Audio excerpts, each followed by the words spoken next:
केन्दुझर डियानाली गाँवर जितु मुंडा घरे ऐप सांसद संजय सिंह मृत भौणीर जमा खातार टंका पाइबापी मल्लीपोषी स्थित ओडिशा ग्रामीण बैंक शाखा को कंकाल नेबा घटना अंतर्जातीय स्तर में चर्चा को आसथिबा जितु मुंडा घर को आसी आम आदमी पार्टी सांसद संजय सिंह जितु मुंडा और तांको परिवार सह से दिनर घटना संपर्क में आलोचना करथिले। जितु मुंडा गाँव में दीर्घ दिन धरी लगी रही पानीय जल समस्यार समाधान पर से प्रतिश्रुति देइछन्ति। स्थायी समाधान पर निज सांसद पांठि अर्थ व्यय करी आवश्यक पदक्षेप नेबे बोली कहिछन्ति। पूर्व जितु मुंडा को आम आदमी पार्टी पक्षरु 50,000 टंकार सहायता दिया जायथिला। तो तांको दरमारू 50,000 टंका से इमिडिएटली पठेले धरिकी आम आसलु जितु मुंडा सहित देखा करूँ एवं से समय रे भी गाँव रे जो पानी रो परिस्थिति अच्छी जनई जे संजय भाई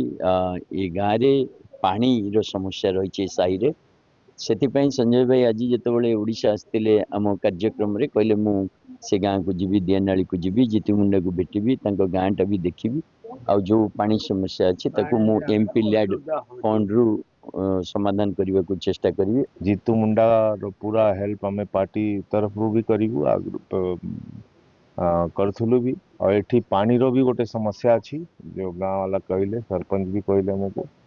से भी जहाँ दरकार हम एमपी फंड रु मु करी।